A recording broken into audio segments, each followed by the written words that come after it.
En el principio creó Dios el cielo y la tierra. La tierra era caos y vacío. La tiniebla cubría la faz del abismo y el Espíritu de Dios se cernía sobre la superficie de las aguas. Dijo Dios: haya luz, y hubo luz. Vio Dios que la luz era buena y separó Dios la luz de la tiniebla. Dios llamó a la luz día y a la tiniebla llamó noche.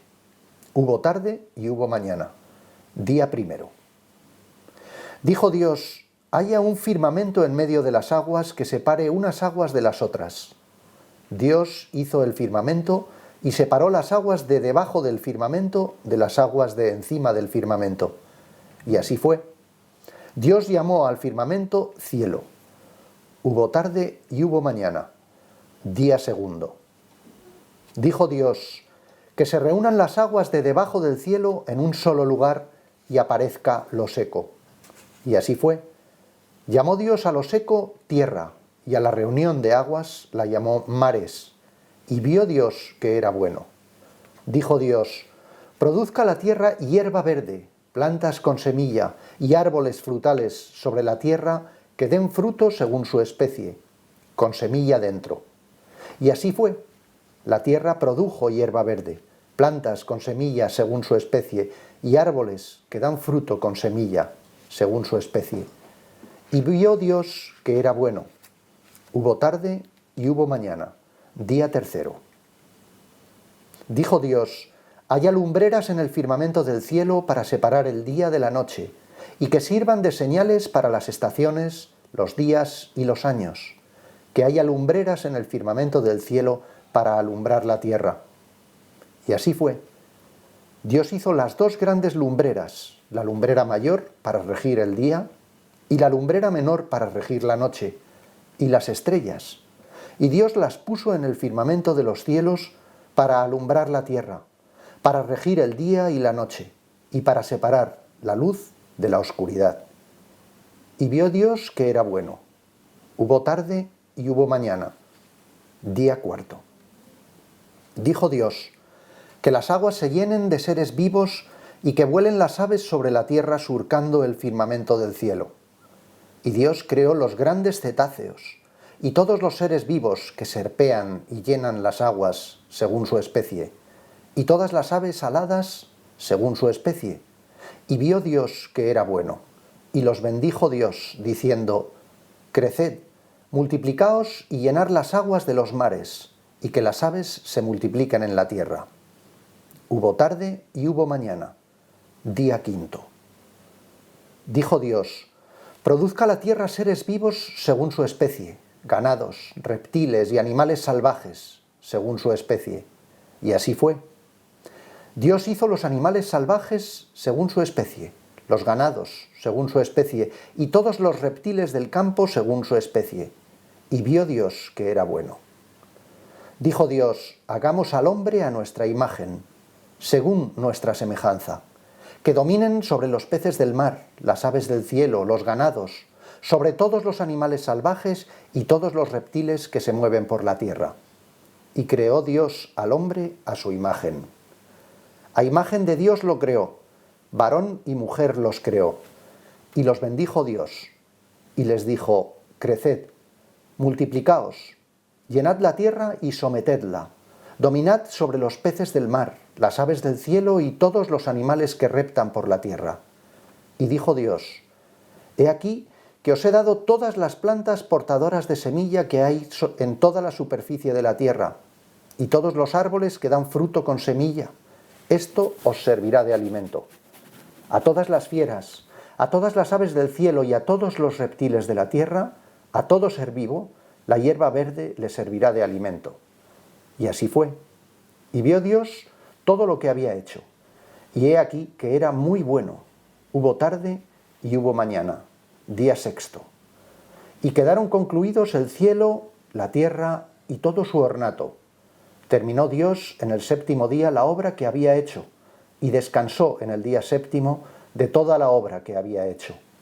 Y bendijo Dios el día séptimo y lo santificó, porque ese día descansó Dios de toda la obra que había realizado en la creación.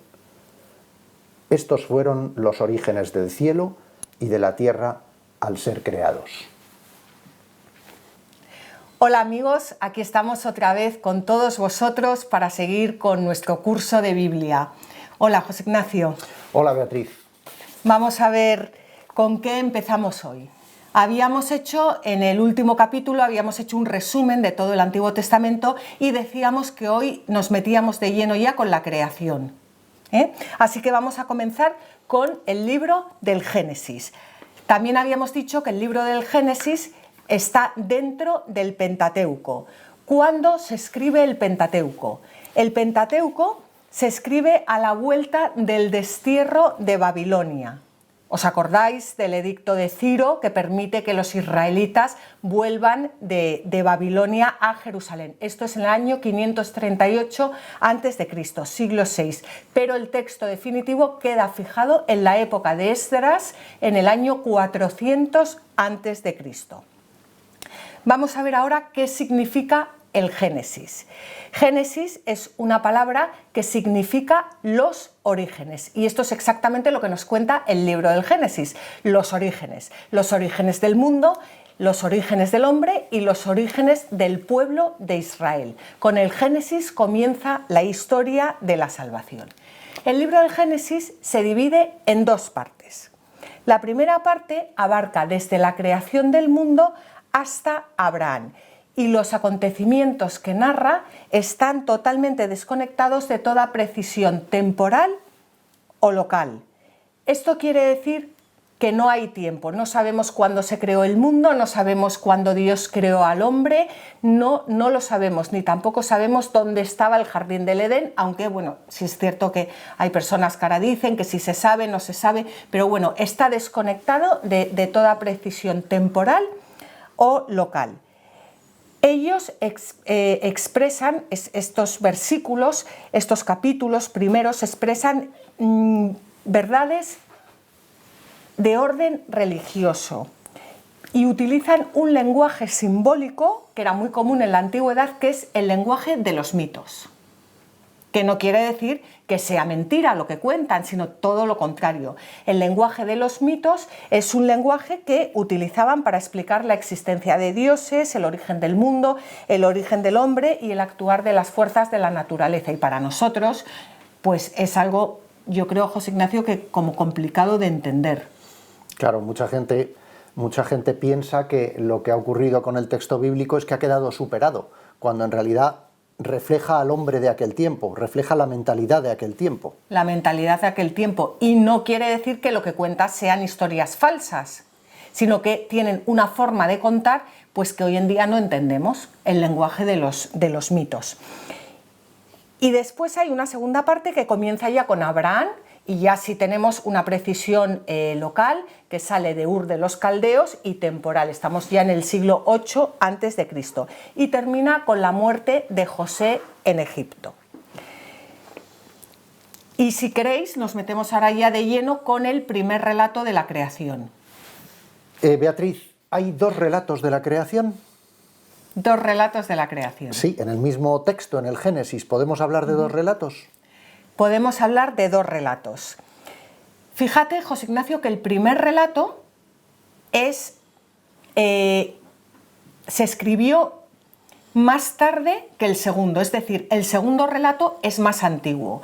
El segundo relato, lo vamos a ver en la segunda parte de este capítulo, nos habla de cómo Dios crea al hombre del barro, a Adán y a Eva, los pone en el jardín del Edén, va creando los animales, Adán les va poniendo nombres, es un Dios cercano, es un Dios con rasgos antropomórficos, como el alfarero, y en cambio el primer relato, que es el que vamos a ver a continuación, es un relato en el que habla de un Dios mucho más lejano, un Dios todopoderoso, un Dios que crea con su palabra. ¿Por qué se escriben esos dos relatos?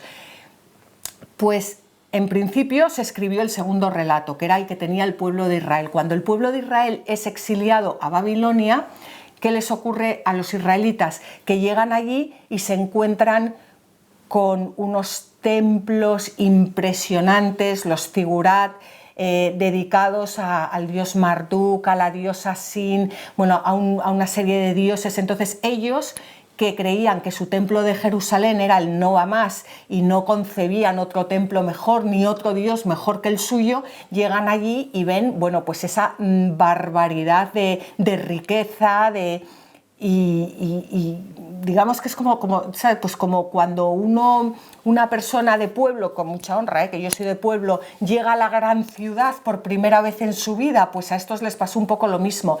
Y claro, ¿qué pasa? Que empiezan a dudar de si realmente ese Dios tan cercano, con rasgos antropomórficos, pues era un Dios que les había dejado abandonados, si realmente les podía salvar, y veían esos dioses, esos oros y los sacerdotes que los acompañaron al destierro se dan cuenta que los israelitas están perdiendo la fe, muchos están perdiendo la fe y se están cambiando a la religión de los babilonios.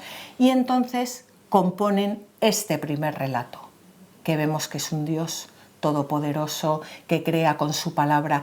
Y esto es muy bonito porque los dos relatos se complementan totalmente el uno al otro, y no es que uno sea verdad y otro sea mentira, sino que, por supuesto, los dos son verdad, como hemos dicho antes, es una forma de narrar la verdad, pero relatada de dos formas distintas. Yo en alguna ocasión he leído, Beatriz, que también hay distintas secuencias temporales a la hora de ir redactando el texto definitivo de lo que es el Génesis, ¿no? A lo largo de esos años en los cuales se gesta ese texto, recordemos que en ese momento todavía no hay, evidentemente, imprenta, las tradiciones son orales inicialmente, luego ya empiezan a manifestarse en pequeños textos manuscritos siempre, pero lo que hay es distintos orígenes de esos textos que van refundiéndose para dar como resultado el texto canónico definitivo, ¿no? Que queda fijado, como hemos dicho antes, en el año 400 a.C., en la época de Esdras. Porque a todos nuestros amigos que nos están viendo ya sabrán perfectamente en qué época escribió Esdras, cuando se escribió ese libro, ya conocen el destierro a Babilonia, ya vamos un poco encajando todo. Bueno, pues vamos a comenzar con el primer relato de la creación, que va del Génesis 1.1 al Génesis 2.4. En el principio creó Dios el cielo y la tierra. La tierra era caos y vacío. La tiniebla cubría la faz del abismo y el Espíritu de Dios se cernía sobre la superficie de las aguas. En el principio significa que la creación es el punto de partida, el comienzo de la historia de la salvación, y que solo Dios es el creador. Utilizan para el verbo crear un verbo que en hebreo se dice bará. Ese verbo solo puede tener por sujeto a Dios y solo se utiliza dos veces, que yo sepa, aquí me puedo equivocar, pero creo que solo se utilizan dos veces en todo el Antiguo Testamento. Uno es para la creación del mundo y el otro es en el Salmo cuando dice: oh Dios, crea en mí un corazón puro. Esas dos veces. Todo lo que existe, el cielo y la tierra, es obra de Dios. Y la tierra al principio era caos y vacío. Yo creo, José Ignacio, que para poder entender mejor este texto podemos dividirlo como en dos grupos: los 3 primeros días y los 3 segundos días. Los 3 primeros días Dios crea como la estructura de la tierra, y los 3 segundos días Dios ya crea primero a los animales que van a vivir en esa estructura y después ya finalmente al hombre. Así que, si te parece bien, vamos a empezar con el primer día. En el primer día Dios crea el día y la noche, que es el tiempo. Dijo Dios: haya luz, y hubo luz. Vio Dios que la luz era buena, y separó Dios la luz de la tiniebla. Dios llamó a la luz día, y a la tiniebla llamó noche. Hubo tarde y hubo mañana, día primero. Fijaos que aquí dice Dios: haya luz y hubo luz. Dios ve que es bueno y separa Dios la luz de las tinieblas. Pero el sol no lo va a crear hasta el día segundo. Por lo cual, hablar de días, pues no es como lo que nosotros entendemos de los días. No sé si se me entiende. Bueno, se te entiende, pero dentro de que siempre ha sido un tema un tanto pantanoso, ¿no?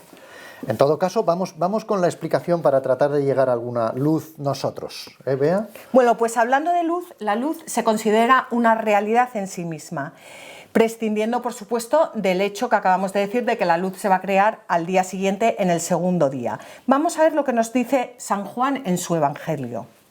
De nuevo les dijo Jesús: yo soy la luz del mundo. El que me sigue no andará en tinieblas, sino que tendrá la luz de la vida. Pues en el segundo día Dios crea ya el cielo y el mar, crea el espacio. Vamos a leerlo.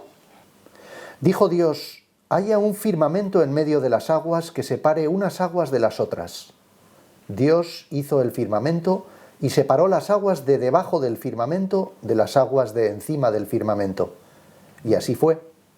Dios llamó al firmamento cielo. Hubo tarde y hubo mañana, día segundo. Y en el tercer día Dios crea la tierra y la vegetación. Ya tenemos aquí todo preparado para empezar a poner a los habitantes. Yo creo que esto, José Ignacio, puede sonar un poco como de niños, pero precisamente yo, alguna vez que he tenido que explicar esto a los niños, les decía que, bueno, salvando las distancias, que esto es parecido a cuando nacen los hijos. Pues primero se coloca el cuarto, la cuna, y luego nace el niño. Pues a los niños pequeños esto les gusta. Bueno, como mamá ha ido y papá han ido colocando la cuna, han ido colocando el cuarto, lo empapelaron, tal, y cuando ya está todo preparado, pues nace el niño. Pues aquí Dios va preparando el mundo, la creación, para después ya poder poner a los seres vivos en ella. Vamos a pasar ahora a los 6 segundos días.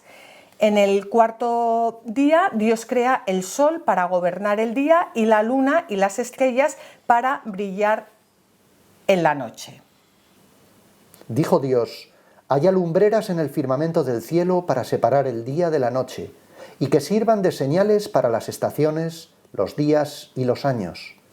El quinto día Dios crea las aves y los peces para llenar el cielo y los mares. Son los que gobiernan el espacio que Dios ha creado en el segundo día.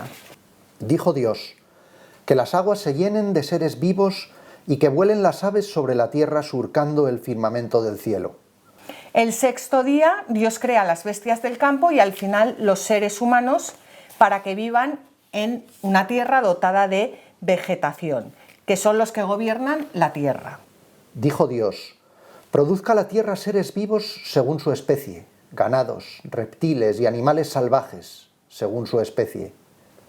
Dijo Dios: hagamos al hombre a nuestra imagen, según nuestra semejanza, que dominen sobre los peces del mar, las aves del cielo, los ganados, sobre todos los animales salvajes y todos los reptiles que se mueven por la tierra. Y creó Dios al hombre a su imagen. A imagen de Dios lo creó, varón y mujer los creó. Bueno, pues aquí ya tenemos los 6 días que terminan con la creación del hombre a su imagen y semejanza. Varón y mujer los creó. Yo creo que aquí sí podemos parar un momento, José Ignacio, la importancia de que Dios nos haya creado a su imagen y semejanza. ¿Y qué significa esto? No tenemos tiempo para hablar de ello en profundidad, pero sí saber que nosotros somos imagen y semejanza de la Santísima Trinidad. La Santísima Trinidad es Dios Padre, Dios Hijo y Dios Espíritu Santo. Dios Padre que ama a Dios Hijo que responde con ese amor a Dios Padre, y el amor en sí, que es el Espíritu Santo.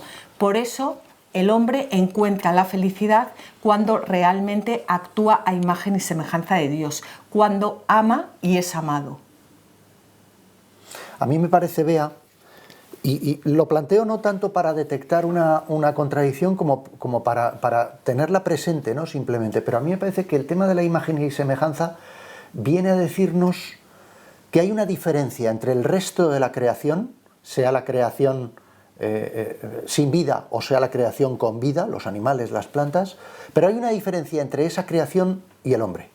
Por supuesto. Esa imagen y semejanza es lo que le da al hombre otra categoría dentro de esa creación.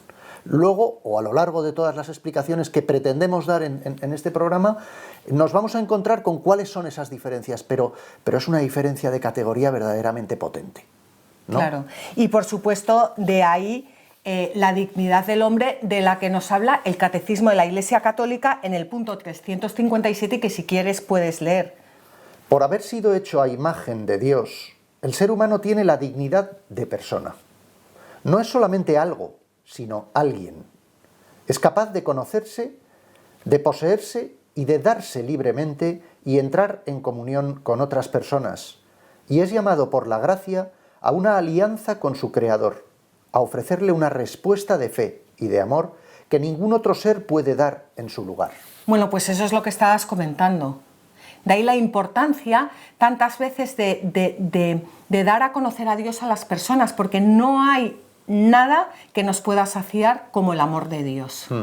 Algunos podríamos pensar inicialmente que esa imagen y semejanza está en la inteligencia y sin embargo sería quedarnos cortos, ¿no? Cortísimo. Es la razón, la capacidad que tiene de inteligencia el ser humano, el hombre, pero también la capacidad de ser hijo de Dios, el espíritu.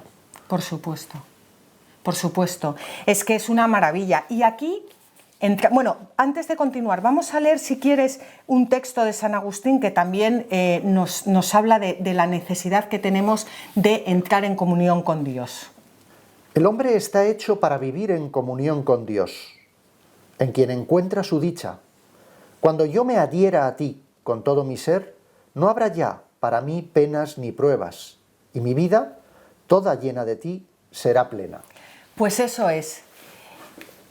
La importancia de vivir en comunión con Dios. Cuando nosotros vivimos en comunión con Dios, cuando amamos y somos amados y acogemos ese amor no solo del prójimo, sino sobre todo de Dios, que bueno, una cosa siempre va unida a la otra, es ahí cuando nos realizamos plenamente como personas. Y hay algo que yo quiero comentar aquí, porque a mí me fascina toda la teología del cuerpo de Juan Pablo II. Juan Pablo II nos cuenta que el culmen de la creación no es el hombre, sino que es el matrimonio, porque nada más crear al hombre lo que hace es hacer una alianza de amor con el hombre y con la mujer. Vamos a leerla. Y los bendijo Dios, y les dijo: creced, multiplicaos, llenad la tierra y sometedla, dominad sobre los peces del mar, las aves del cielo y todos los animales que reptan por la tierra. Y vio Dios todo lo que había hecho, y he aquí que era muy bueno. Hubo tarde y hubo mañana, día sexto. Pues crecer y multiplicados significa algo más que reproducirse. Es que nos llama a entrar que nuestro matrimonio sea a imagen, no solo el hombre como persona, sino el matrimonio a imagen y semejanza de la Santísima Trinidad. Es algo impresionante que yo animo a todas las personas que nos están oyendo a profundizar.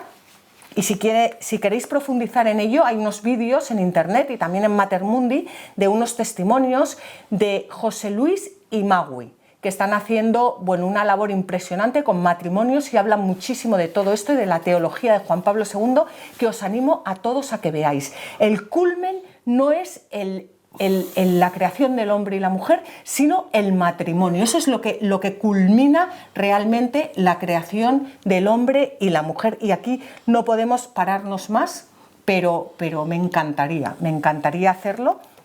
Y pasamos ya al séptimo día, en el que Dios sella su alianza con la creación.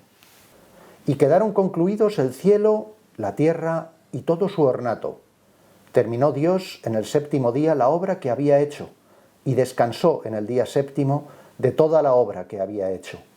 Bueno, pues en el séptimo día Dios descansó. La palabra que significa sellar una alianza se basa en la palabra hebrea 7, que podríamos decir que en el séptimo día, aunque suene un poco raro, Dios hace un 7, es decir, sella una alianza. No es que Dios nos cree y Él sea el Señor y nosotros seamos sus siervos, no. Dios sella una alianza de amor con su creación, que es algo que también yo creo que nos da para meditar mucho.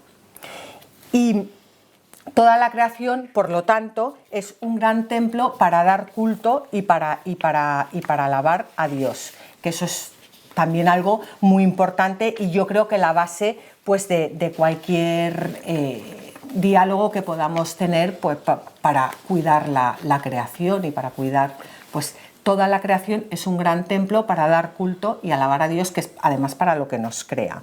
Si quieres, José Ignacio, lee el punto 288 del Catecismo.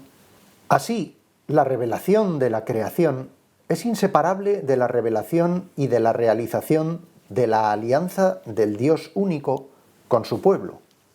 La creación es revelada como el primer paso hacia esta alianza, como el primero y universal testimonio del amor todopoderoso de Dios. Por eso, la verdad de la creación se expresa con un vigor creciente en el mensaje de los profetas, en la oración de los salmos y de la liturgia, en la reflexión de la sabiduría del pueblo elegido. Claro, porque la creación de Dios no solo la encontramos en el Génesis, sino que lo vamos a ir viendo a lo largo de todo el Antiguo Testamento y a lo largo también del Nuevo Testamento. Yo no sé si quieres, vamos a ir acabando esta primera parte, José Ignacio, si quieres hacer un resumen, un pequeño resumen de lo que hemos visto. Bueno, el resumen es que hay una reflexión en este inicio del Génesis sobre el inicio de la creación. En esta reflexión se nos plantean días. Ahora hablaremos sobre si pensamos que esto de los días fue o no fue real, ¿no? Pero se nos plantean unas secuencias de creación. Primero parece que se crea el universo, después parece que se crean el Sol y la Tierra, y en uno de esos planetas, en una de esas esferas, resulta que se crea una vida, los mares, el suelo, las plantas, los animales, los que viven debajo del agua, los que viven encima, el hombre a imagen y semejanza de Dios. Es una manera muy rápida, muy ágil, de darle realidad a lo que el hombre de aquel tiempo veía a su alrededor. Es impresionantemente rápido, tan rápido que los niños lo entienden a la velocidad del rayo. Es una imagen muy visual, muy bonita, muy preciosa. Pero la pregunta es, ¿se hizo el mundo en 6 días? ¿Tú qué dirías, Beatriz? Pues yo diría que tú antes lo has dicho muy bien, en 6 secuencias, o 7. No como nosotros entendemos los días. De hecho, el primer día, ya lo hemos dicho, que no se había creado ni el sol ni la luna, no había... Entonces, volvemos a lo de antes, ya para cerrar este capítulo, se hizo en 7 secuencias, pero tendríamos que ser como niños, muy bien lo has dicho antes, para poder entender perfectamente y a la primera el lenguaje de los mitos. Hay otra parte de la Biblia que se inicia con las mismas palabras que el Génesis, en el principio, y es el inicio del Evangelio de San Juan, que yo creo que podríamos traer a colación aquí porque nos va a dar una clave, en este caso mucho más espiritual, posterior a Jesucristo, de cómo de repente el evangelista San Juan interpreta ese inicio de todo. ¿Te parece que lo leamos, Beatriz? Me parece fantástico y así cerramos el programa y nos vemos en el siguiente, en la segunda parte, que hablaremos del segundo relato de la creación. En el principio existía el Verbo, y el Verbo estaba junto a Dios, y el Verbo era Dios. Él estaba en el principio junto a Dios. Todo se hizo por Él, y sin Él no se hizo nada de cuanto ha sido hecho. En Él estaba la vida, y la vida era la luz de los hombres, y la luz brilla en las tinieblas, y las tinieblas no la recibieron. Hubo un hombre enviado por Dios que se llamaba Juan. Este vino como testigo para dar testimonio de la luz, para que por él todos creyeran. No era él la luz, sino el que debía dar testimonio de la luz. El Verbo era la luz verdadera que ilumina a todo hombre que viene a este mundo. En el mundo estaba, y el mundo se hizo por él, y el mundo no le conoció. Vino a los suyos, y los suyos no le recibieron. Pero a cuantos le recibieron, les dio la potestad de ser hijos de Dios. A los que creen en su nombre, que no han nacido de la sangre, ni de la voluntad de la carne, ni del querer del hombre, sino de Dios. Y el Verbo se hizo carne y habitó entre nosotros. Y hemos visto su gloria, gloria como de unigénito del Padre, lleno de gracia y de verdad.